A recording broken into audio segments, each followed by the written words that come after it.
We're very close to reaching 1,000 subscribers.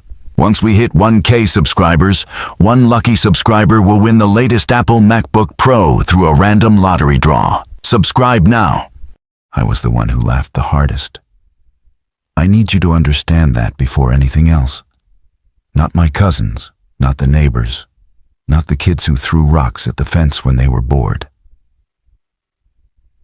Darren Kovich, 37 years old, assistant manager at a tile warehouse in Hargrove, Pennsylvania, and the loudest, most committed mocker of my Uncle Bohdan's military truck that this town had ever produced. The truck was a 1967 M35A2, what the military guys call a deuce and a half. 2.5-ton cargo capacity, 6 wheels, a canvas top bed that could haul 30 soldiers or 5,000 pounds of ammunition. The thing was painted a green, so dark it looked like it was rotting. And it sat on a concrete pad behind my uncle's house on Delancey Road for my entire conscious life. I have no memory of a world without that truck. It was there when I learned to ride a bike. It was there when I got suspended from middle school. It was there when I brought my first girlfriend home and she asked if my family ran a militia. Bohdan bought it at a government surplus auction in 1996 for $1,100. He was 41 then, a machinist at the Hargrove tool and die plant, a bachelor who kept bees and read field manuals the way other men read sports pages. He never explained why he bought it. My mother, his younger sister, told me he'd said only that it was a good machine and that good machines shouldn't be scrapped. That was it. No conspiracy theory, no survivalist manifesto, just a quiet man and a truck that didn't move. The offers started in 2003. A collector from Allentown drove out and offered $8,000. Bohdan said no. In 2007, a reality TV producer wanted to film a restoration episode around it. Bohdan said no and closed the door. In 2011, the township sent a code enforcement letter arguing the truck constituted a derelict vehicle. Bohdan produced the registration, current insurance, and a maintenance log thicker than a phone book. The township backed off. In 2014, a National Guard unit offered to buy it back for parts. Bohdan said no without looking up from his beehives. I was 25 by then, and I'd made the truck my favorite joke. At every family gathering, every holiday, every backyard cookout, I performed, "Hey, Uncle Bohdan, you taking that thing to the grocery store? Uncle Bohdan, the Cold War's over. You can stand down. Uncle Bohdan, I found you a date, but she's got 6 wheels and runs on diesel." The family laughed because I was good at it. I was always good at making people laugh at things they didn't understand. Bohdan never responded. Not once. He'd look at me with those gray Baltic eyes, the same color as the sky before snow. And he'd nod slightly, as if I'd confirmed something he already knew about me. That nod was worse than any comeback. It filed me away. In 2019, my mother asked me to stop. She said Bohdan had been diagnosed with a heart condition and the stress wasn't helping. I told her the jokes weren't stressful. They were affectionate. She gave me a look that was pure Kovich disappointment so deep it didn't need words. I didn't stop. I just got quieter about it. Which meant I moved the jokes to the tile warehouse, to the bar, to my group chat with guys I'd known since high school. The truck became shorthand. Someone does something stubborn and pointless? That's a Bohdan truck move. Someone hoards something nobody wants. Classic deuce and a half energy. I'd built a small local mythology around ridiculing a man who had never once ridiculed me. On March 14th of this year, Darren Kovich had a massive stroke while checking the oil level in the truck's engine. He collapsed against the front bumper and slid down the grill and came to rest on the concrete pad with his hand still holding a dipstick. His neighbor, Patrice Odom, saw him fall through her kitchen window and called 911. The paramedics said he was gone before they arrived. 69 years old. No wife, no children, no debt, no enemies. I got the call at work. I was pricing grout samples and making a customer wait while I checked inventory I already knew we didn't have.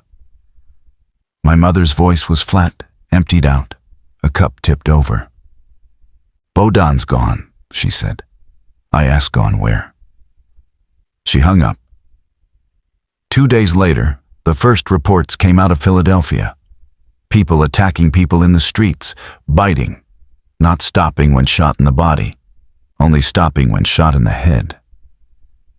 Bohdan's truck sat on its pad, engineless and silent, inheriting a world that was ending. The funeral was supposed to be on March 17th. It didn't happen.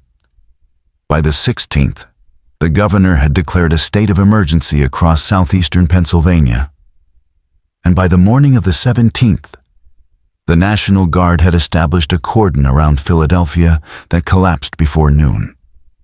My mother called me from her house in Emmaus, 40 minutes south, and told me she couldn't travel. Roads were blocked. There were things on the highway.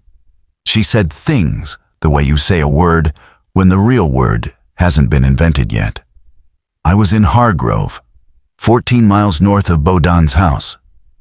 I'd driven up the day before to help arrange the service at Sacred Heart Ukrainian Catholic, the church where Bohdan had been baptized and where he attended liturgy every Sunday without fail. Father Maxim Zelenko, 81 years old, told me through his front door that he was locking the church and that I should go home and stay inside. I asked him what was happening. He said, "Darren, I have been alive long enough to recognize punishment." I didn't go home. I went to Bohdan's house. I had a key because I was listed as secondary emergency contact, a role I'd accepted with performative reluctance 3 years earlier, rolling my eyes at my mother while she watched. The house was unlocked. Bohdan had never locked it. The interior smelled like beeswax and diesel and black tea, and there was a half-played chess game on the kitchen table, the pieces arranged against an invisible opponent. He'd been playing both sides. That detail cracked something in my sternum that I'm still carrying. I walked through to the back porch. Through the screen door, I could see the truck on its pad, and I could see something else. 3 people were standing at the edge of Bohdan's property line, near the drainage ditch that separated his lot from the Odom property. They weren't moving normally. One of them, a woman in a hospital gown with bare feet, was tilting her head in a repetitive loop, like a bird trying to identify a sound. The other 2, a man in mechanic's coveralls and a teenager in a high school track uniform, were standing perfectly still, facing the truck, their arms slightly lifted from their sides as if their muscles had forgotten how to relax. I knew what they were. I'd been watching the news for 2 days. I'd seen the cell phone footage from Kensington and Fishtown and Temple University. I'd watched a man in a Philadelphia Eagles jersey bite through another man's forearm, while a third person filmed vertically and screamed. But knowing what something is on a screen and knowing what it is when it's 60 feet from you in the yard where you played as a child, those are different knowledges. The first is information. The second is ice water replacing your blood. I locked the screen door. Then I locked the back door. Then I checked every window and every entry point in Bohdan's house with the quiet, dissociated efficiency of a man whose brain has decided that panic is a luxury it can't currently afford. Bohdan's house was old but solid fieldstone foundation, oak framing, a root cellar accessible through a hatch in the kitchen floor. The windows were small, almost colonial. And Bohdan had installed storm shutters on the first floor years ago. I closed them all. Then I stood in the kitchen and looked at the chess game and breathed until my hands stopped shaking. The three figures didn't approach the house that evening. They stood near the drainage ditch as the light failed, and then they drifted south toward the Odom property. I heard Patrice Odom's dog Gus barking at 9 p.m. The barking stopped at 9:07. I wrote the times down. I don't know why. Some part of me understood that precision was the only weapon I currently possessed. That night, I slept on Bohdan's couch, with a fireplace poker across my lap, and the television on mute. The broadcast channels were cycling emergency graphics, the same red banner, the same scrolling instructions, the same maps with expanding red zones. Philadelphia was lost. Allentown was compromised. Bethlehem had reported incidents. Hargrove wasn't mentioned, which I understood meant nobody important was paying attention to us. I woke at 4 a.m. to silence so complete it felt architectural, as if the world had been rebuilt without sound as a design element. No traffic, no distant highway hum, no birdsong, nothing. I went to the back porch and looked at the truck.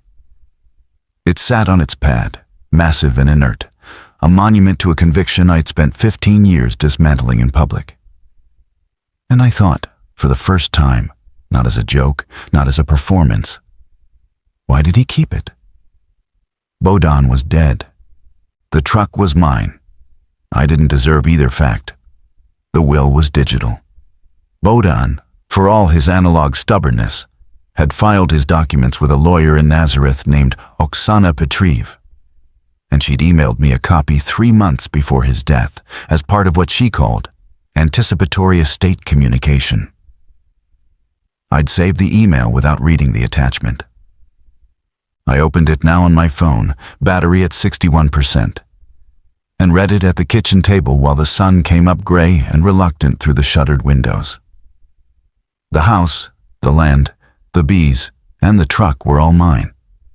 Not my mother, not his friend Yuri Senchuk, who'd been his hunting partner for 30 years.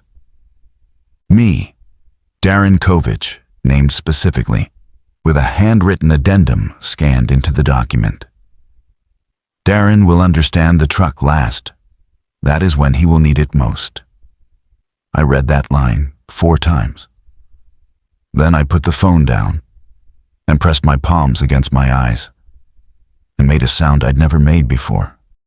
Not crying, not laughing, something guttural and involuntary, like the noise a building makes before it settles.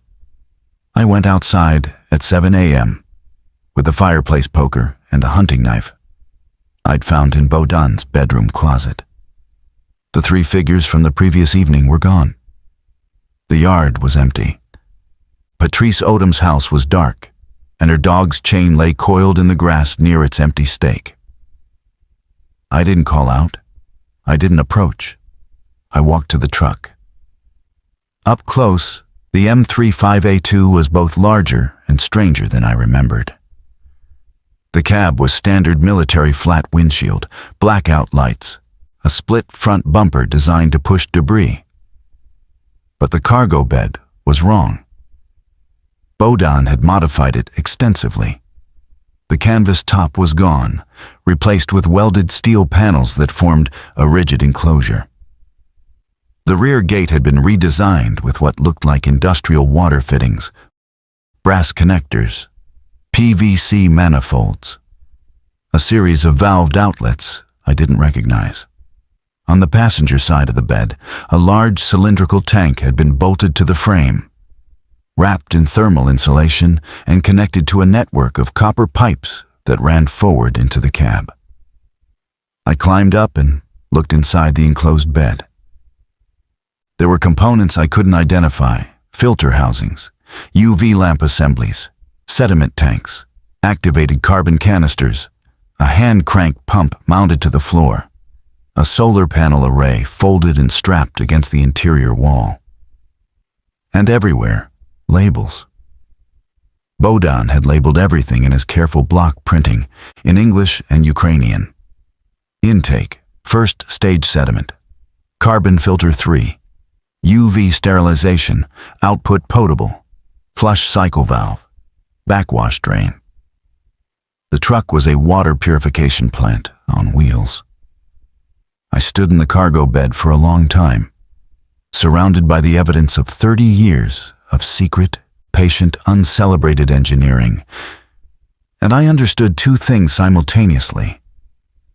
First, that my uncle had not been hoarding a useless relic. He had been building a machine designed to make contaminated water drinkable at a rate sufficient for a small community. Second, that he had never told anyone what he was building because, and this is the part that carved a hole in my chest, he knew exactly how people like me would respond. He'd chosen silence over mockery. He'd chosen the work over the applause. But the truck didn't run. The engine bay was open and partially disassembled. Bohdan had been in the middle of a rebuild when he died. Pistons removed. The crankshaft wrapped in oiled cloth. The fuel injection system laid out on a workbench beside the pad, like surgical instruments awaiting a procedure that would never be completed. The truck was a masterpiece of water engineering bolted to a machine that couldn't move. I went back inside and ate peanut butter from a jar with a spoon and drank water from the tap while the tap still worked and tried to think. The power was on but flickering. My phone had no signal. The television showed the same emergency loop. I was alone in a dead man's house with a 2.5-ton water purifier that couldn't drive and 3 days' worth of food in the pantry and absolutely no plan. At 10 a.m., someone knocked on the front door. I grabbed the poker and approached. Through the peephole, I saw Nestor Horak, who owned the auto body shop on Route 191 and had been one of Bohdan's only friends. He was 63, built like a fire hydrant, and he was carrying a shotgun in one hand and a paper grocery bag in the other. "Darren," he said through the door, "open up. I brought eggs, and we need to talk about your uncle's truck." I opened the door. Nestor walked in like he owned the room, which in the social hierarchy of Bohdan's life, he nearly did. He set the grocery bag on the kitchen table, eggs, bread, a brick of butter, a jar of pickled beets, and leaned the shotgun against the wall with the casual familiarity of a man who considered firearms furniture. Then he sat down in Bohdan's chair, the one at the head of the table, and looked at the chess game and said, he was losing to himself again. "What do you know about the truck?" I asked. No preamble. The world outside was ending, and I was done with social choreography. Nestor studied me with the same evaluative patience Bohdan had always shown, and I realized these two men had been cast from similar metal. "I know everything about the truck," he said. "I helped him build it." The story came out over eggs scrambled on Bohdan's gas stove. Nestor had been Bohdan's mechanical collaborator for 22 years. The water purification system was Bohdan's design. He'd studied civil engineering textbooks, FEMA water treatment manuals, and WHO field sanitation guides with the obsessive thoroughness of a man who believed knowledge was a debt you paid forward. But the vehicle modifications, the reinforced frame, the auxiliary fuel system, the rewired electrical, the custom mounts, that was Nestor's work. "He came to me in 2002, Nestor said, forking eggs into his mouth with mechanical rhythm. Said he wanted to make the truck into something useful. I asked, useful for what? He said for when the water stops. I told him he was crazy. He said probably.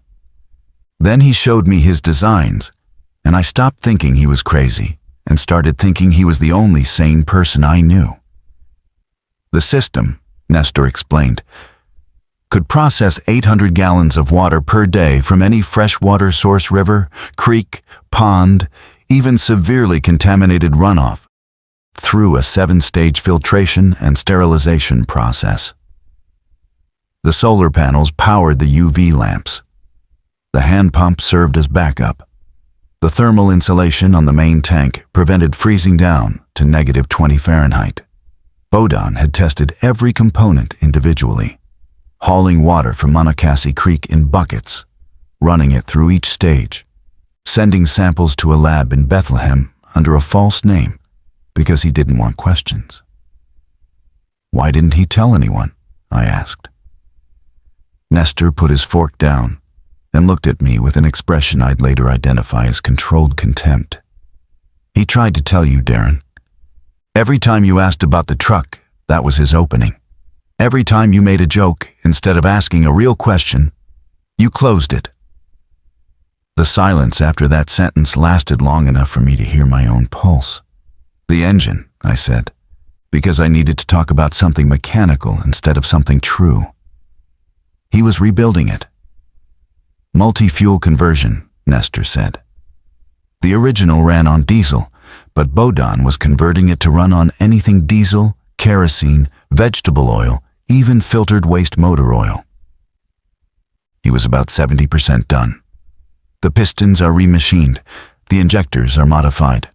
What's missing is reassembly and calibration. Can you finish it?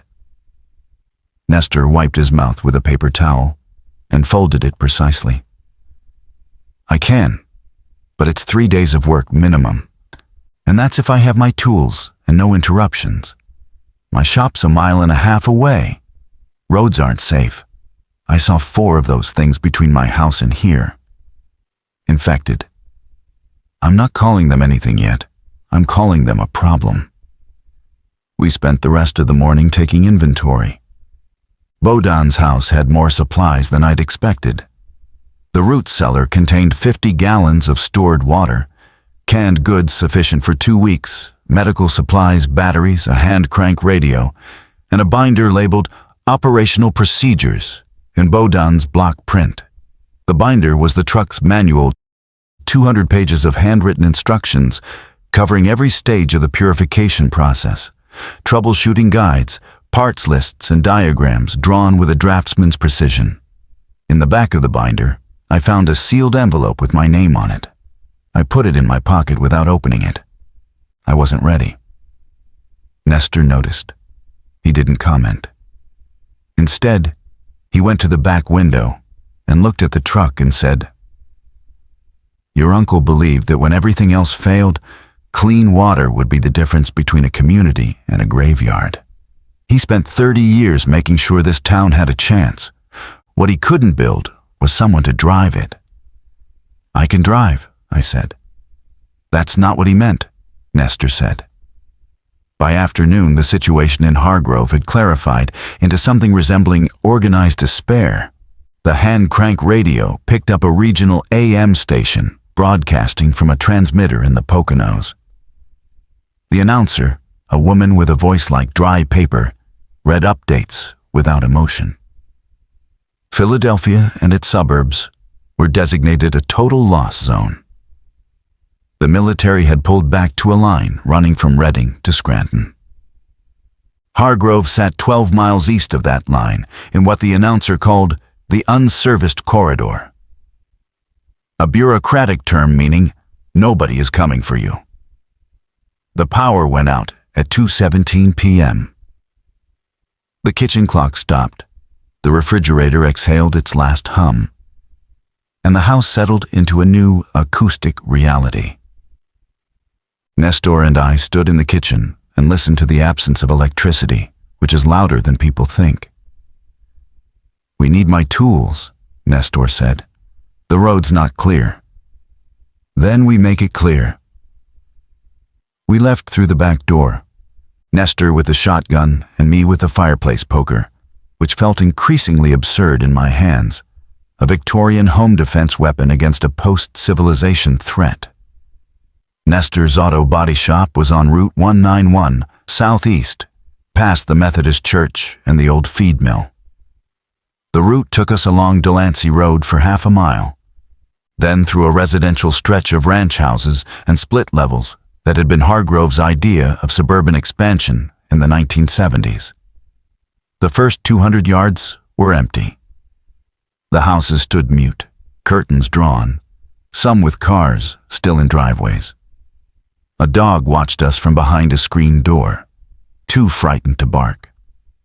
Then at the intersection of Delancey and Maple, we saw our first cluster.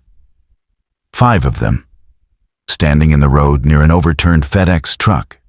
2 men, 2 women, 1 child. The child was maybe 8, wearing a soccer jersey, standing with that same bird-like head tilt I'd seen in the woman by the drainage ditch. Their skin had a waxy quality, like fruit left too long in a bowl. Their eyes were open and moving, but not tracking anything specific, scanning, cycling, waiting for stimulus. Nestor put his hand on my arm. "Slow," he whispered. "No sound. They're auditory first." We circled wide, cutting through the Pellegrino family's backyard, past their above-ground pool green with neglect, and emerged on Maple a block past the intersection. My hands were shaking so badly, the poker rattled against my belt loop. Nestor moved with a calm that I initially mistook for bravery, but later recognized as something different. The focused economy of a man who fixes things and understands that wasted motion is wasted time. The auto body shop was intact. Nestor unlocked the bay door with a key from a ring that held 30 others, and we slipped inside. The shop smelled like metal shavings and brake fluid and normalcy. That last smell staggering in its emotional weight. He moved through the space with rehearsed efficiency, loading a rolling toolbox with wrenches, socket sets, torque specifications, gasket sealant, a timing light, spare injector nozzles, and a compression tester. He also grabbed a 5-gallon can of diesel, 2 quarts of motor oil, and a battery charger that he said could be adapted for the truck's 24-volt system. Bohdan had a list, Nestor said, pulling a grease-stained paper from a drawer near the office. Everything I'd need to finish the engine, in order, with time estimates. He gave it to me last Christmas. I thought he was being morbid. Turns out he was being precise. We loaded the toolbox onto a hand truck and started back. The return route was different. Nestor chose alleys and back fences, a geography of avoidance I realized he'd already mapped in his head. We heard sounds from some of the houses. Thumping. A low moan that could have been wind through a broken window, but wasn't. Once a scream from far away south, toward the high school that rose and then cut off with the mechanical abruptness of a recording stopped mid-playback. We reached Bohdan's property at dusk. The truck was still there. Of course it was still there. It weighed 14,000 pounds and had no engine. But I felt relief seeing it that was disproportionate to the logic, as if the truck might have left on its own, driven by the ghost of a man who'd been more prepared for this world than anyone who'd lived in it. Nestor stood the toolbox beside the engine bay and looked at the disassembled components the way a surgeon looks at an interrupted operation. 3 days, he said, if we work in shifts and nothing finds us. And if something finds us? He racked the shotgun. Then 2 days. Nestor started at dawn. I watched him work because I had nothing useful to contribute, and because watching a master mechanic operate on an engine is its own kind of education. He moved with the truck's innards the way a man moves with a language, fluently, instinctively, his hands finding bolts and fittings without looking, his body anticipating the torque before the wrench engaged. He talked while he worked, not to me, but to the engine. A running monologue of instruction and negotiation that Bohdan had apparently also practiced. Your uncle talked to this machine like it was a horse, Nestor said, threading a piston ring with fingers that shouldn't have been that delicate. Gentle, respectful. He believed machines had memory, that if you treated them well, they remembered. I was on watch. Standing on the back porch with the poker and a pair of binoculars Bohdan had kept on a hook by the door, scanning the tree line and the drainage ditch and the road beyond. The neighborhood was transforming. Overnight, Hargrove had shifted from a town experiencing an emergency to a town being digested. Smoke rose from 2 locations to the east. A car alarm blared for 40 minutes and then stopped. The infected eye was calling them that now. The radio's term having colonized my vocabulary moved in loose clusters along the roads, drawn by sound, dispersed by silence. At 9 a.m., someone else arrived. I saw her coming up Delancey Road on foot, moving fast and low between parked cars. A woman in her 50s, carrying a backpack and a baseball bat. She reached the edge of Bohdan's property and stopped, staring at the truck, and then looked at me on the porch and raised one hand. It was Larisa Budko, who ran the Ukrainian Cultural Center on Pine Street and had organized every pierogi festival Hargrove had held for 20 years. She'd known Bohdan since childhood. They'd grown up in the same parish, attended the same summer camps, spoken the same dialect of survivors Ukrainian that their immigrant parents had planted in this Pennsylvania soil. "Is Nestor here?" she called, her voice controlled but breathing hard. "In the back, working on the truck." She came inside and dropped her backpack on the kitchen floor and drank water from a bottle she'd brought and told us what she knew. The cultural center was gone overrun the previous night when a group of infected had broken through the basement windows during a shelter meeting. 14 people had been inside. Larisa had escaped through a fire exit with 3 others, but they'd separated in the dark. She didn't know if the others had made it. "The town's splitting," she said. "Some people are heading west toward the military line. Some are barricading.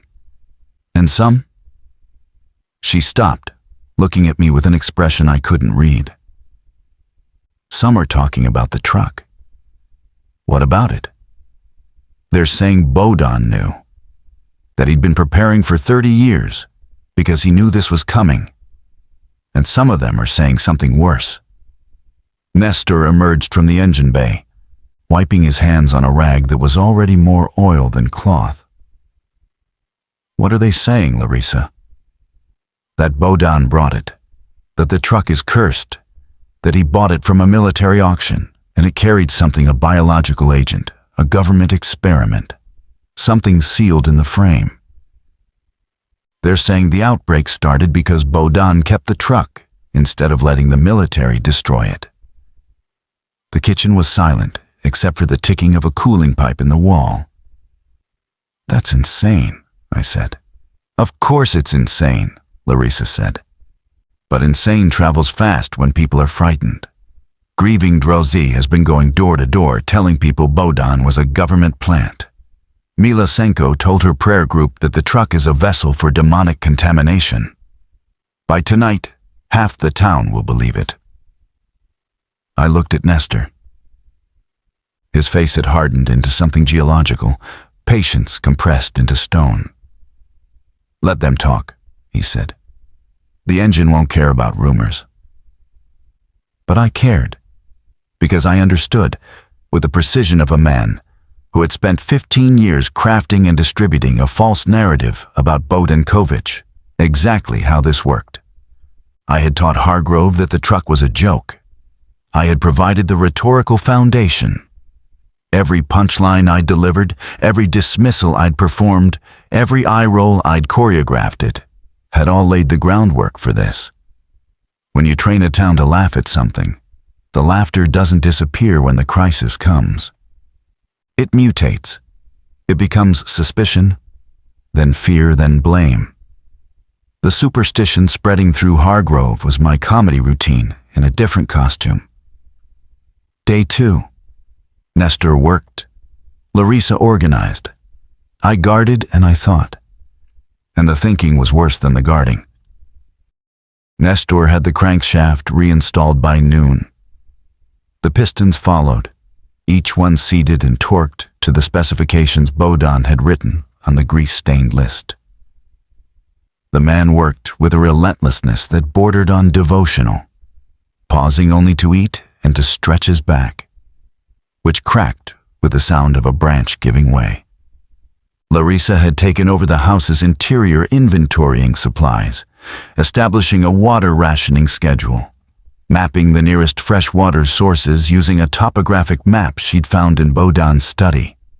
She approached survival the way she approached cultural festivals, with spreadsheets, delegation, and zero tolerance for ambiguity. I stood on the porch and watched the neighborhood die. The Pellegrino's house, 3 lots south, had been breached overnight. The front door was open, and the screen hung from one hinge like a broken jaw. I could see movement inside, slow, purposeless, the circling of things that had lost the capacity for intention, but retained the machinery of locomotion. The Odom property was silent. Patrice's car was still in the driveway, driver's door open, keys on the ground beside it. I cataloged these details because cataloging was the only action available to a man with a fireplace poker and a growing suspicion that he was personally responsible for the coming catastrophe. At 2 p.m., 4 people appeared on Delancey Road, moving together with the deliberate pace of refugees. I recognized them. Taras Drozd, 68, retired postal worker, Bohdan's most vocal critic in life, and apparently his most committed mythologizer in death. With him was his wife Helena, his adult son Pavlo, and a woman I didn't know, younger, carrying a toddler in a sling across her chest. The toddler was silent, wide-eyed, gripping the fabric with both fists. They stopped at the edge of the property. Taras looked at the truck and then at me, and his face performed a complex operation. Fear, anger, recognition, and something theatrical I can only describe as righteous accusation. "Darren Kovich," he called. "That truck needs to go." I stepped off the porch. Not toward him, just off the porch, so I was standing on level ground, because some conversations require you to abandon elevation. "Go where, Taras? It doesn't have an engine." "Then it needs to burn. Melt it, bury it. Whatever it takes. That machine is the reason this is happening." The outbreak started in Philadelphia.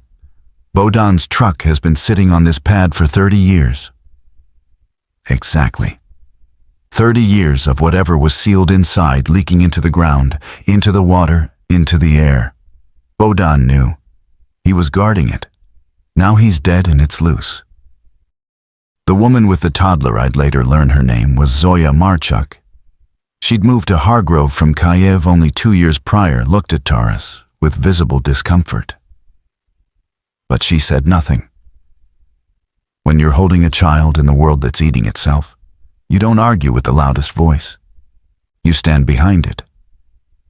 Helena spoke. She was quieter than Taras, more measured, but her conviction was structural rather than performative.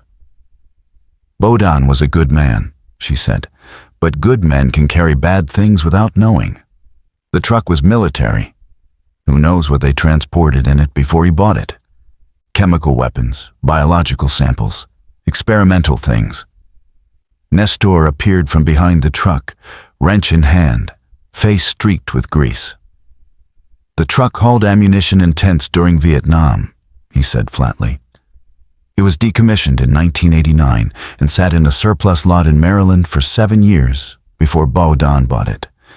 I've been inside every inch of that frame. There's nothing hidden. There's nothing leaking. It's steel and rubber and a water purification system your neighbor built with his own hands to help people like you." Taras blinked. "Water purification?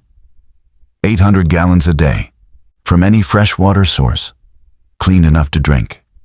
That's what Bohdan was building for 30 years, while you were complaining about his property values." A silence followed that was different from the silences of the apocalypse. This was a social silence, the collective recalibration of a group of people who have just been told that their narrative is not only wrong, but inverted. It lasted 4 seconds. Then Taras shook his head. You expect us to believe that, he said. Now, when the dead are walking. I expect you to look at the truck, Nestor said. Taras turned and walked away. Helena followed. Pavlo hesitated, glancing at the truck with an expression closer to curiosity than hostility, then followed his parents. Zoya lingered a moment longer, her eyes on the truck, her child's face pressed into her shoulder. Then she turned and walked after them. That evening, Nestor explained why water mattered more than I'd understood. We sat in Bohdan's kitchen by candlelight. 3 candles, beeswax made from Bohdan's own hives, smelling of honey and labor. Larissa had made soup from canned vegetables and the last of the fresh eggs. The radio whispered its updates. The military line had held, but was not advancing.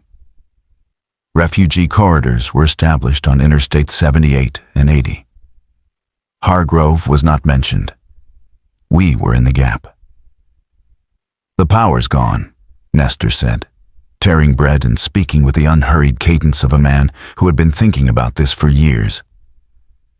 That means the municipal water treatment plant in Nazareth is running on backup generators. Those generators have fuel for maybe 72 hours. After that, the pumps stop. After the pumps stop, the pressure drops. After the pressure drops, the taps go dry. We've got maybe 2 days of running water left. The creek, I said. Monocacy Creek's half a mile from here. Contaminated, Larissa said, not looking up from the topographic map she'd been annotating. Even before this, the creek carried agricultural runoff, pharmaceutical residue, and coliform bacteria. After this, with bodies in the water, with sewage systems failing, with whatever biological agent is driving the reanimation drinking from that creek without purification is a death sentence, maybe a worse one. I looked at the back door, beyond which the truck sat in darkness, holding within its modified bed the only machine in Hargrove capable of turning that creek into something that wouldn't kill us. Bohdan knew, I said, not a question. Nestor nodded. Bohdan studied every infrastructure failure of the last 100 years. Katrina, the Flint crisis, Puerto Rico after Maria, Haiti after the earthquake. His conclusion was always the same. Electricity fails first, then water, then people. The order never changes, the speed changes, the violence changes, but the sequence is fixed. So he built a machine to interrupt the sequence. He built a machine to buy time.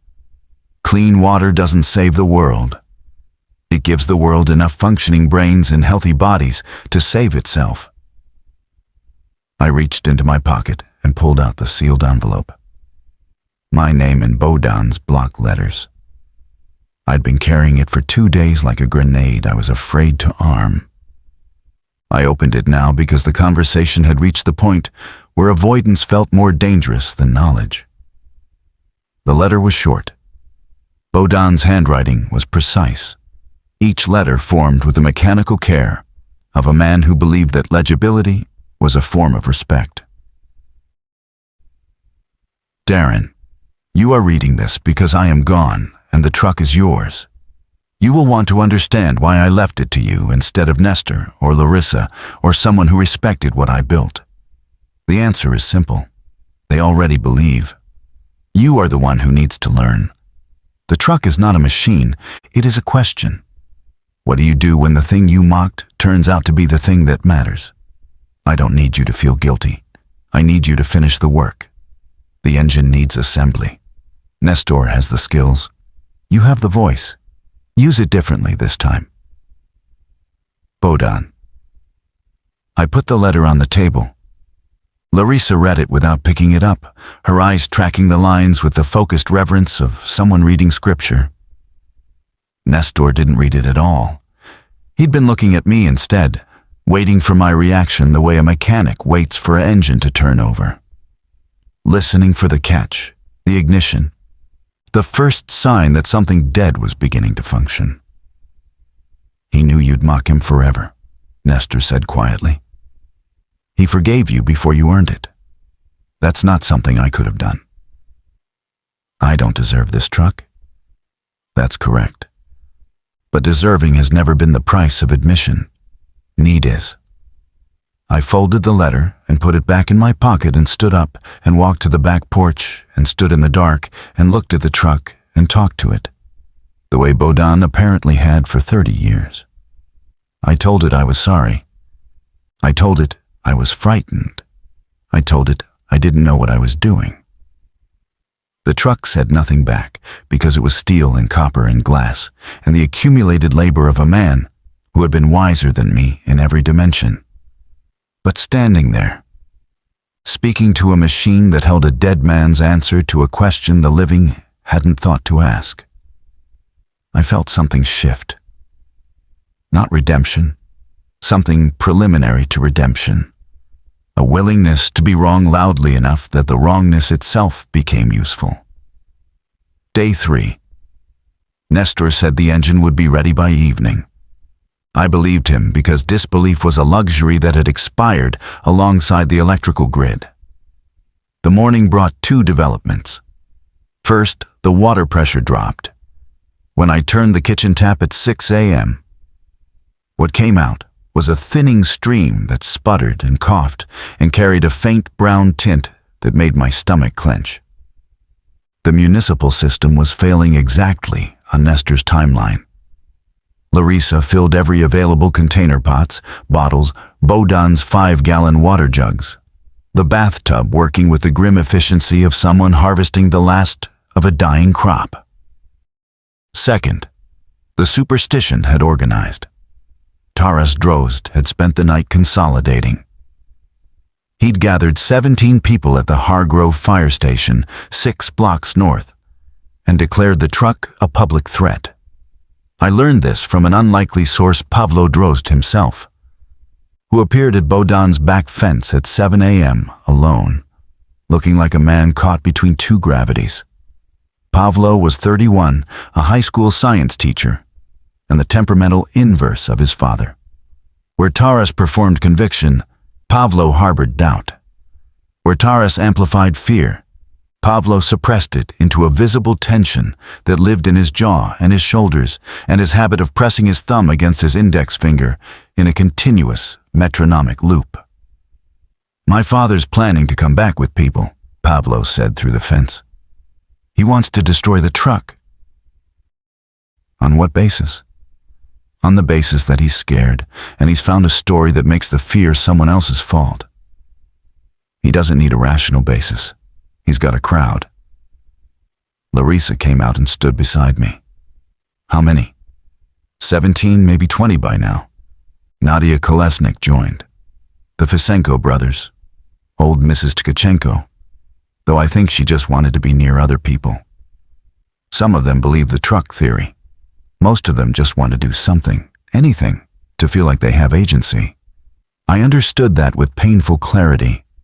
Agency was the first casualty of a world where the dead stood up. When you can't control whether you live or die, you seek control over a narrative instead. Taras wasn't stupid. He was terrified. And terrified people build altars or they build bonfires, and both serve the same psychological function. "Can you talk to him?" I asked. Pavlo's thumb pressed against his finger in 3 rapid cycles. "I've been talking to him for 31 years. Talking isn't the technology that works on my father." "What does?" "Evidence. Demonstrated, undeniable evidence that makes his current story more embarrassing to hold than to abandon. My father doesn't change his mind. He changes his audience." Nestor called from the engine bay. "Darren, I need you." I went. He was under the hood, arms deep in the mechanical cavity, and his voice came out muffled and strained. "Hold this injector line steady while I torque the fitting. Don't move." I held it. The metal was cold and my hands were still shaking from the encounter with Pavlo. but I held it steady because Nestor asked, and because the task was simple enough for a man whose only mechanical skill was the ability to follow instructions. The fitting tightened.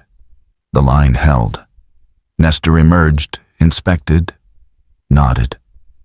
2 more injectors, then fuel lines. Then we prime and attempt ignition. Nestor, they're coming to destroy it. He wiped his forehead with his sleeve, leaving a streak of diesel across his temple. Then we'd better finish first. Larissa appeared in the doorway. I've been on the radio. There's a refugee coordination point at the Stroudsburg Fairgrounds, 40 miles north. They have medical, they have military protection, they have infrastructure. But they're broadcasting a water warning. Their supply is limited. They're rationing. The 3 of us looked at each other in Bohdan's backyard, standing around a half-assembled engine that held the answer to a problem 40 miles away that didn't know the answer existed. If we show up with a mobile purification unit, Larissa said, that changes the calculation for every person at that coordination point. That's not charity. That's leverage. That's how we buy protection, medical care, and a future that extends past next week. If the engine runs, I said.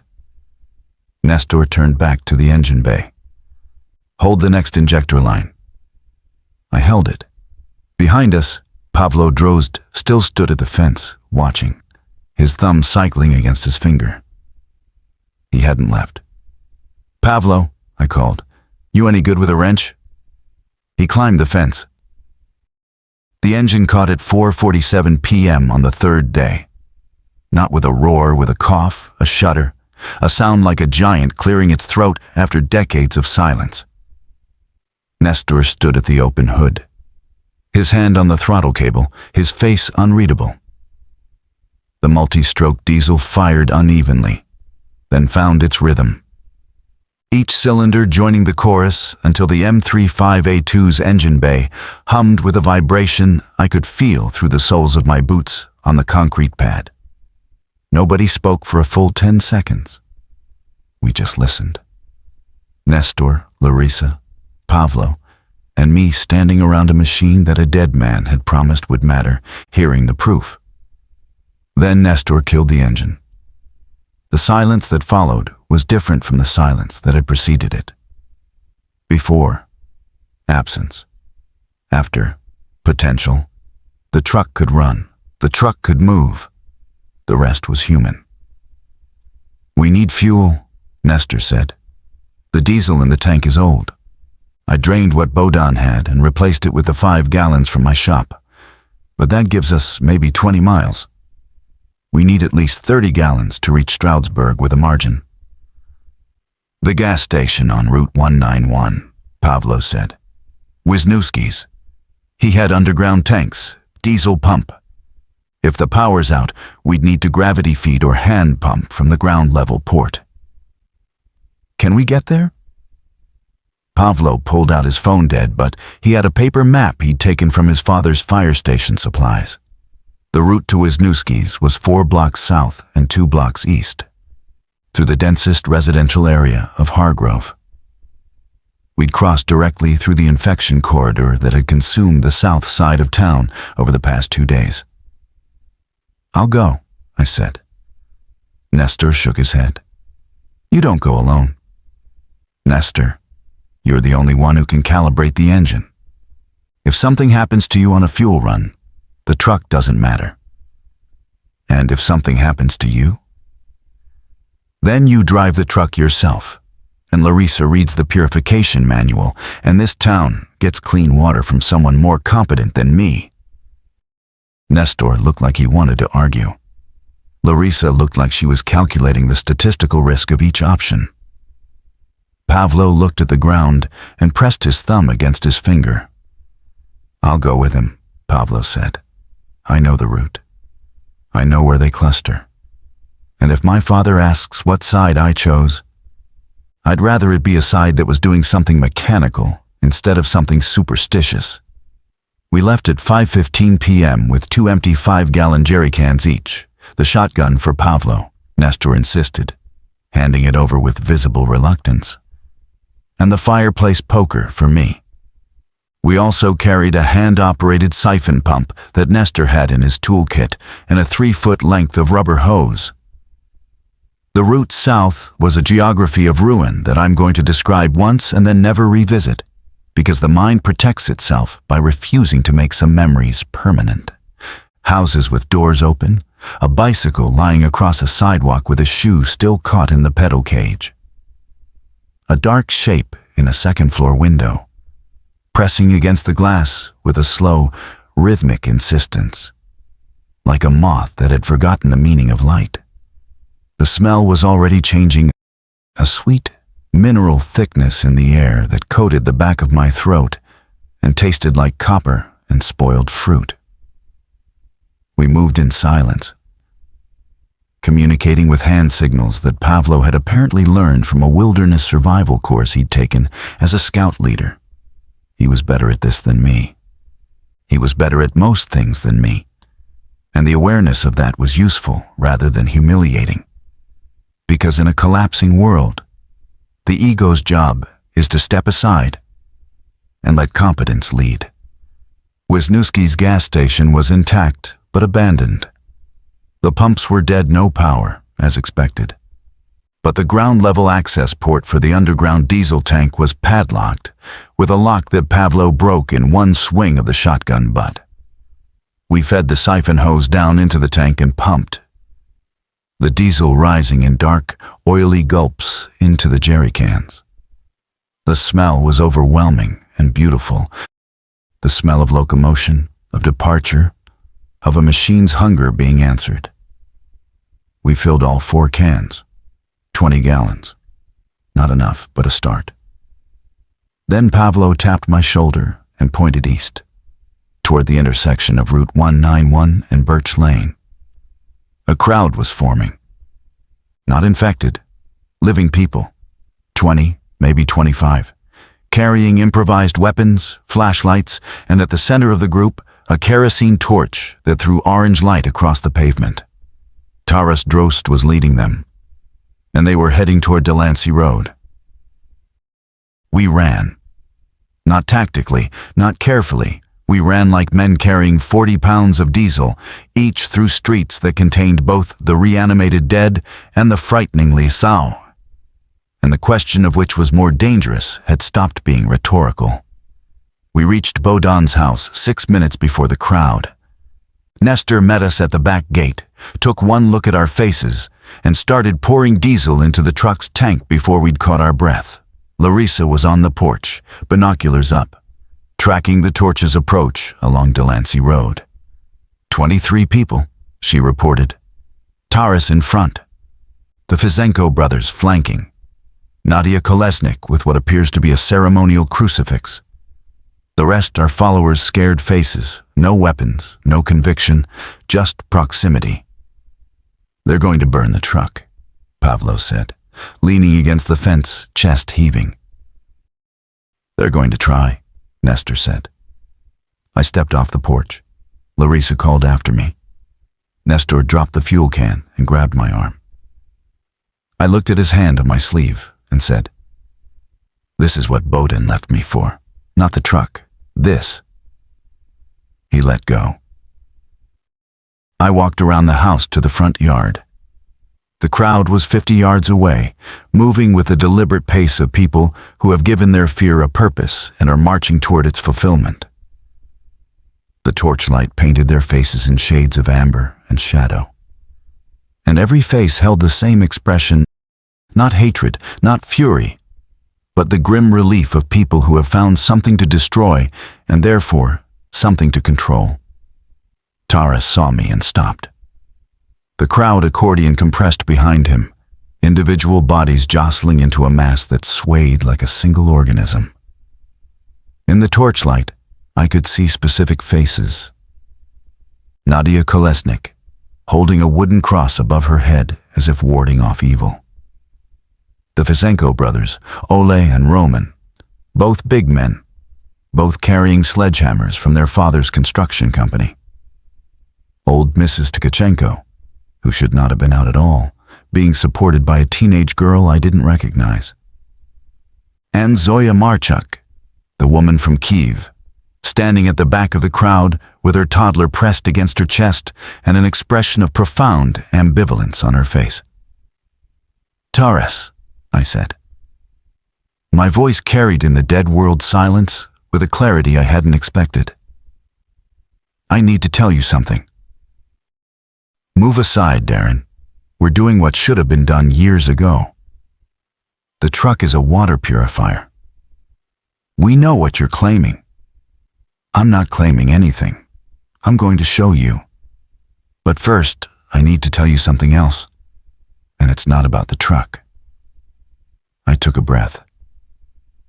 Every joke I ever made about Bohdan, every time I told people the truck was pointless, every eye roll, every punchline, every time I made this town laugh at a man who was quietly building the thing that would save us, that was me. I did that. I built the version of the truck that lives in your head right now.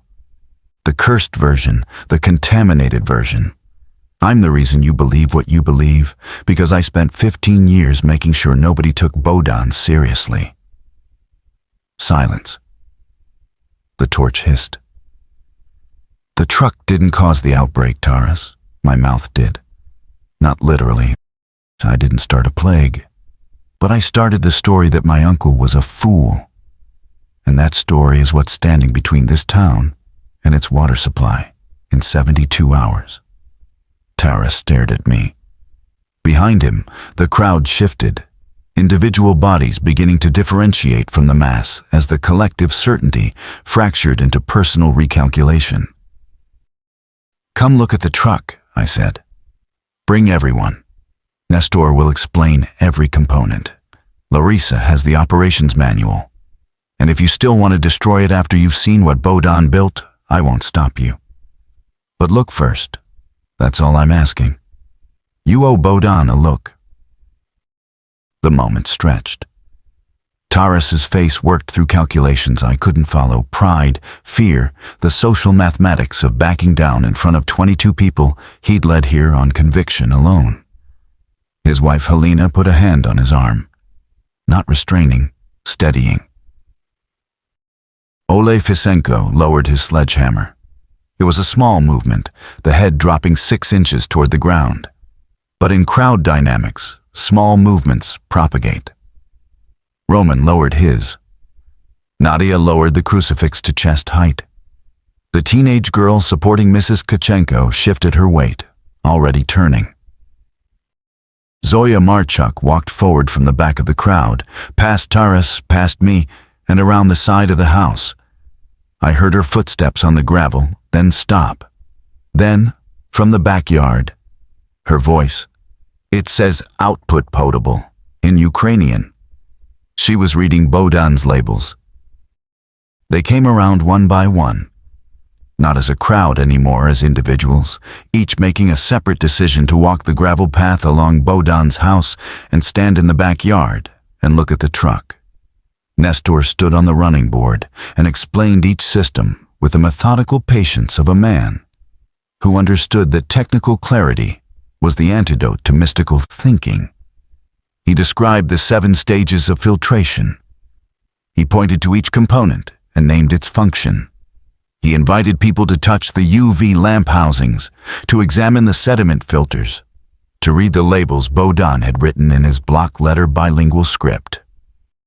Larissa opened the operations manual to its diagram pages and held them up, walking the gathering through the flow intake from any freshwater source via submersible pump or hand crank, through coarse filtration, through activated carbon, through ceramic microfilters, through dual UV sterilization, through a final polishing stage, and out the potable valve at 800 gallons per day.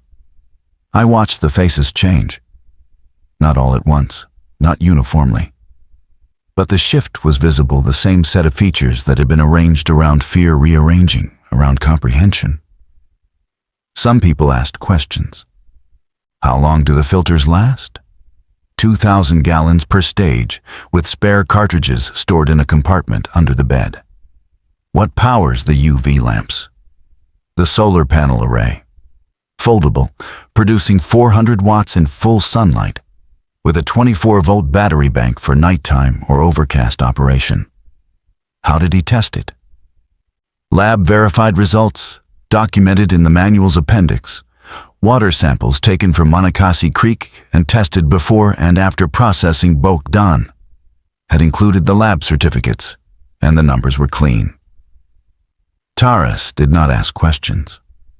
He stood at the back of his former crowd, arms folded, face locked in an expression that was not anger and not acceptance, but something more complicated, the rigid architecture of a man whose certainty has been structurally undermined, and who is deciding in real time whether to rebuild or to collapse. Helena asked questions, specific, practical, domestic questions that revealed she'd been thinking about water scarcity long before this night. How many people can 800 gallons serve? Approximately 160 at 5 gallons per person per day for drinking and basic hygiene. Can it run while the truck is moving? No, the purification system operates only when stationary, with the intake hose deployed to a water source. How long to set up at a new location? 40 minutes for full deployment, according to the manual. Pavlo was standing next to his father, not speaking to him, not looking at him, just standing in proximity, offering the silent solidarity of a son who understood that his father's humiliation was also his father's salvation. The demonstration ended. People milled around the truck, touching it, reading labels, talking to each other in voices that had lost their march rhythm and recovered their conversational texture. Old Mrs. Tkachenko sat on the truck's running board and said to no one in particular, "Bohdan always was the smartest boy in church." Nestor found me by the back porch. Engines fueled, 20 gallons, enough to reach Stroudsburg if we don't detour. But we're heavy with the purification system. Fuel efficiency on these trucks is about 10 miles per gallon, less loaded. We need more fuel. The Fizenko brothers' construction yard. They keep a diesel reserve for their equipment. 500 gallons, maybe more. Ole Fizenko was standing 6 feet away, having clearly overheard. He looked at his sledgehammer, still in his hand, and then at the truck. I watched him perform an internal calculation that involved pride, pragmatism, and the sudden awareness that the tool he'd brought to destroy something could be repurposed to help build something. "I'll open the yard," he said. "Roman and I can bring 40 gallons tonight on the flatbed cart." "Thank you," I said. He shrugged. "Don't thank me. I was going to smash it an hour ago. I'm not a good person. I'm a person who can count." And the count changed. That honesty was more valuable than gratitude. I've learned to prefer people who admit their arithmetic over people who perform their virtue. Taras left without speaking. Helena stayed. Pavlo watched his father walk up Delancey Road, diminishing in the dark, and his thumb pressed against his finger 3 times, then stopped. A decision had been completed in that small gesture. Pavlo turned back to the truck and asked Nestor what else needed doing. By midnight, the fuel tank was full. The engine had been run for 30 minutes, idling, while Nestor listened to its heartbeat and adjusted the timing. The truck was alive. Bohdan's machine was ready to move. What remained was convincing the living to trust it. Dawn of day 4 arrived with the sound of gunfire to the south. Not close, maybe a mile, maybe 2, but sustained, rhythmic. The disciplined spacing of someone conserving ammunition against something that required repeated correction. We listened on the back porch, Nestor and Larissa and Pavlo and me. and each of us processed the sound through a different filter. Nestor heard tactical information. Larissa heard a clock. Pavlo heard his student's neighborhood. I heard the edge of the time we had left to leave. 31 people gathered at Bohdan's property by 8 a.m. Word had spread through the night, carried by the same social network that had carried the superstition redirected and now not replaced. The truck wasn't cursed anymore. The truck was the plan. People arrived with what they could carry. Backpacks, duffel bags, a shopping cart loaded with canned food, blankets, medication in orange prescription bottles, family photographs sealed in Ziploc bags. The human inventory of emergency. What you carry reveals what you believe you'll need to remain yourself. I stood on the truck's running board and addressed them, because Bohdan's letter had told me to use my voice differently, and this was the first real test of that instruction. The truck holds 12 in the cargo bed, plus the driver and 2 in the cab. We can't take 31 people in one vehicle. What we can do is move in convoy. The Fisenko brothers have their construction flatbed. Pavlo has his father's pickup. Those 3 vehicles give us capacity for everyone, plus supplies. Ole raised his hand. What about the infected between here and the highway? The M35 weighs 7 tons loaded. It was built to cross rivers, climb grades, and push through obstacles that would stop a civilian vehicle. Nestor drives the truck in front. The flatbed follows. The pickup takes the rear. We stay tight, we stay moving, and we don't stop unless the lead vehicle stops.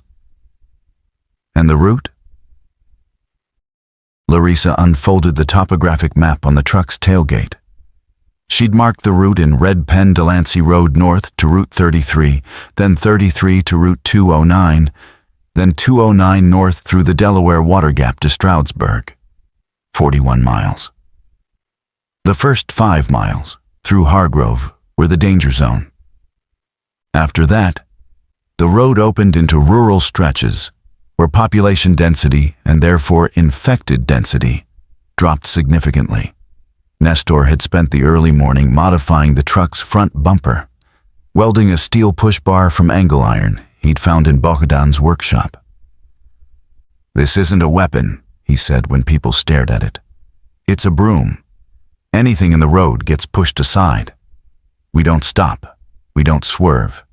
We maintain speed and let physics do the negotiation." Loading took an hour. The cargo bed's purification equipment occupied the center and right side. People and supplies went left and rear. Larissa organized the arrangement with her festival logistics instinct, fitting bodies and bags into spaces that shouldn't have accommodated them, but did. The Fisenko flatbed took 14 people on its open bed, seated on lumber and covered by a tarp against the morning chill. Pavlo's pickup took 4 in the cab and 3 in the bed. At 9:30 a.m., Zoya Marchuk approached me. Her toddler, a boy named Mikola, I'd learned was asleep in the sling, his face pressed into her collarbone. She carried a single bag and wore a look of concentrated determination that I recognize as the expression of someone who has survived displacement before. "Your uncle," she said. "He labeled everything in Ukrainian. His parents were from Ternopil. The language was the first thing they gave him. The labels are perfect. Grammar, spelling, technical vocabulary. He wanted Ukrainian speakers to be able to operate the system."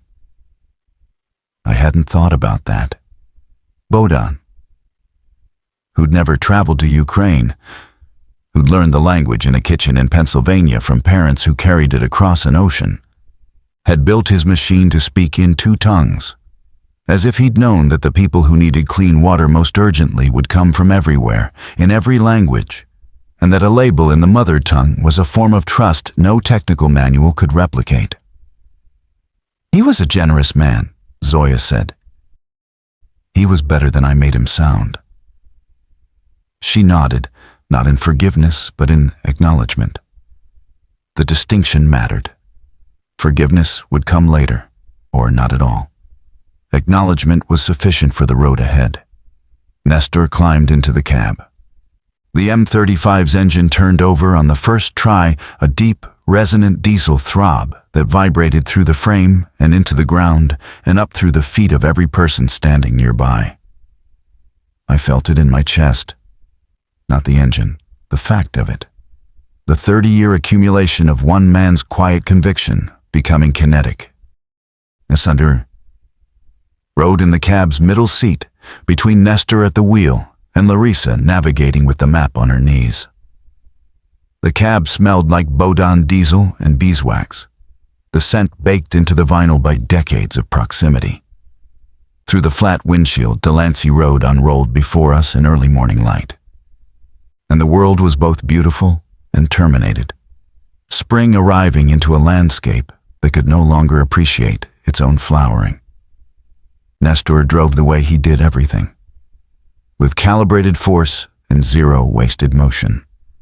The truck's manual transmission required double clutching, a technique obsolete in civilian vehicles, but preserved in Bohdan's maintenance log with diagrams and notes. Nestor shifted through the gears with mechanical sympathy, accelerating to 35 miles per hour, the maximum he judged safe for the convoy behind us. The first mile was clear. The second was not. At the intersection of Delancey and Pine, Larissa's cultural center was on that corner, its windows dark, and its door hanging from the top hinge. A group of 11 infected occupied the road.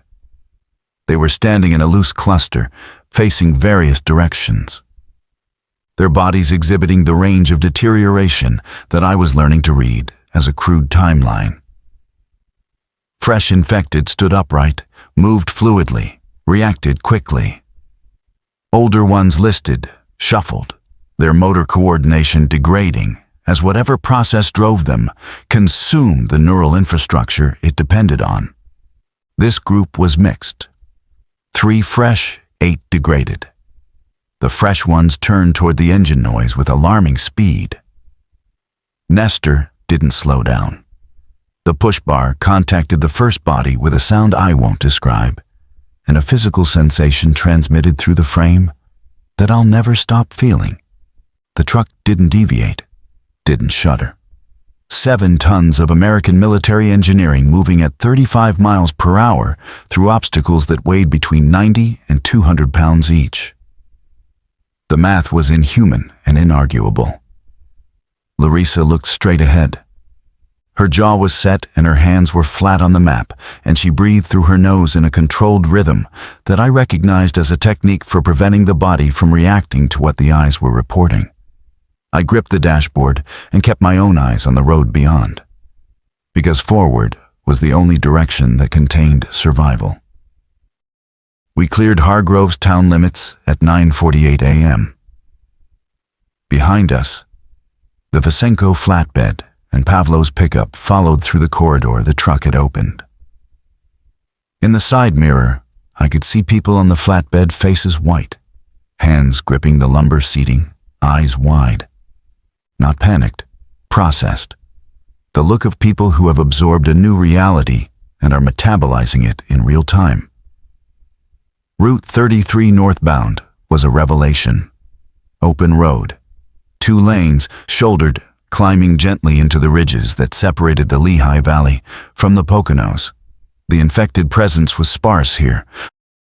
Isolated figures in fields, on driveways, one standing on the center line, a quarter-mile ahead, silhouetted against the morning sun like a scarecrow that had descended from its post. Nestor steered around the single ones. The truck had room to maneuver, and the road had room to forgive. At mile 12, we passed the first refugee group heading south.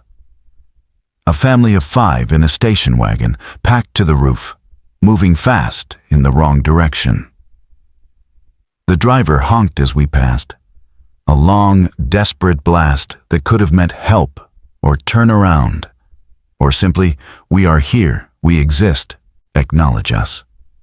Larissa raised a hand as they disappeared behind us. a gesture across the gulf between moving vehicles that contained everything language couldn't. At mile 26, Route 209 descended into the Delaware Water Gap, and the landscape constricted around us. River on one side, mountain on the other, the road threading the needle between geology and hydrology. This was beautiful country, the kind of terrain that made people pull over and photograph it in a functioning world. Now it was a corridor, a channel, a space defined not by aesthetics, but by the tactical question of what could approach from where. Nestor navigated the descent with the deliberation of a man who understood that a 7-ton truck on a grade is a 7-ton truck that obeys gravity first and the driver second. The brakes were military drum brakes, heavy duty, maintained by Bohdan to specification. They held. The river glittered below us. The Delaware, flowing south, clean and indifferent. A water source. The truck's filtration system could process that river into life for 160 people per day. Bohdan had died checking the oil in this machine. He'd died maintaining the tool that would make that water drinkable. That thought sat in my chest like a stone with edges, cutting me from the inside every time I breathed. The Stroudsburg Fairgrounds appeared at 12:17 p.m. as a chain-link perimeter, military vehicles, and a population of approximately 600 people living in a state of organized insufficiency. National Guard soldiers manned the gate, checking vehicles, questioning arrivals, directing traffic into a processing area that had been the fairground's main parking lot. Tents covered the central field. Medical stations operated from the exhibition buildings. A command post flew both American and Red Cross flags. We were stopped at the gate. A soldier who looked no older than 20 examined our convoy with the practiced suspicion of someone who had been awake for 30 hours and had stopped trusting civilian vehicles after the first one that arrived, carrying infected in its trunk. 3 vehicles, 31 people, I said from the cab window. We're from Hargrove. Hargrove's not on our intake list. We're not on anyone's list. That's why we drove. The soldier looked past me at the truck. His eyes traveled the modified cargo bed, the steel enclosure, the welded fittings. What's in the back? A 7-stage mobile water purification system, 800 gallons per day from any fresh water source. We have an operations manual, lab-verified test results, and a trained operator. Silence. The soldier looked at another soldier. They exchanged a communication that was post-verbal eyebrows, mouth tension, the micro-expressions of institutional decision-making under duress. Then the first soldier said, "Wait here," and walked toward the command post. We waited. In the cargo bed, the Hargrove refugees sat among Bohdan's purification components and breathed the diesel and beeswax air and waited to learn whether a dead man's machine would buy them a future. In the pickup, Pavlo sat behind the wheel with his hands at 10 and 2 and his thumb resting motionless against his index finger. The cycle had stopped. In the flatbed, the Fisenko brothers sat on opposite ends of the lumber seating, their sledgehammers stowed under the tarp, repurposed from demolition to their original construction function without ceremony. A woman emerged from the command post and walked toward us. She wore military fatigues with medical insignia and carried herself with the compressed energy of someone managing a crisis that was several magnitudes beyond the resources allocated to address it. Her name tag read, Captain Rowan Aldis. "You have a water purification system?" she said without preamble. "We do. What's the filtration capacity?" 7 stages. Sediment, carbon, ceramic micro, dual UV, polishing, 800 gallons per day. Source flexibility? Any fresh water, river, creek, pond, runoff. Delaware is 300 yards from this perimeter. Captain Aldous looked at the truck and then looked at me, and I watched her perform the same calculation I'd seen Ole Fisenko perform, the rapid internal arithmetic of a person who has encountered an unexpected variable that changes the equation. This camp had 600 people and a water supply that was already rationed and declining. The municipal system in Stroudsburg was failing the same way Hargrove's had failed, on the same timeline, for the same reasons. Clean water was the gap between this camp's present and its future, and Bohdan's truck was the bridge. "Drive through," she said. "I'll have an engineering team meet you at the east staging area. We'll assess the system this afternoon." The gate opened. Nestor drove the M35A2 into the Stroudsburg Fairgrounds and parked where directed, a flat area near the eastern fence, 50 meters from the Delaware River, close enough to deploy the intake hose without additional infrastructure. People stared at the truck as we passed. A vehicle from a different era, carrying technology from a different vision, arriving from a town most of them had never heard of. We unloaded. 31 people from Hargrove stepping onto the trampled grass of a Monroe County fairground that had become the leading edge of whatever came next. Zoya Marchuk carried Mikola, now awake and staring at the military vehicles with the uncritical fascination of a child who processes novelty without judgment. Mrs. Tkachenko was helped down from the flatbed by the teenage girl whose name I'd learned was Kalina Prasenko, 15, separated from her parents during the cultural center breach, adopted into Mrs. Tkachenko's care through the silent, instantaneous guardianship that catastrophe produces. Nestor opened the truck's cargo bed and began deploying the purification system. Solar panels unfolded, intake hose unreeled, valves opened. The military engineering team arrived, 3 soldiers who looked at Bohdan's handwritten labels and his meticulously documented flow diagrams and his lab-certified test results, and said nothing for a full minute. Then the senior engineer, a staff sergeant with sunburned hands and eyes that had given up on sleep, said, "Who built this?" "My uncle," I said. "Darren Kovich. He worked on it for 30 years. He died 3 days before the outbreak." He knew. He prepared. Whether he knew is something I'll never get to ask him. The first clean water came out of the potable valve at 3:42 p.m. Staff Sergeant Whitfield held a testing kit under the stream and watched the indicators resolve into green, safe, clean, drinkable. He filled a cup and tasted it and nodded and said, "That's better than what we've been distributing." By the end of the first day, we produced 612 gallons. By the end of the first week, the system had processed over 5,000. Bohdan's machine worked exactly as his manual said it would, every stage performing within the parameters he documented, every component lasting as long as his estimates predicted.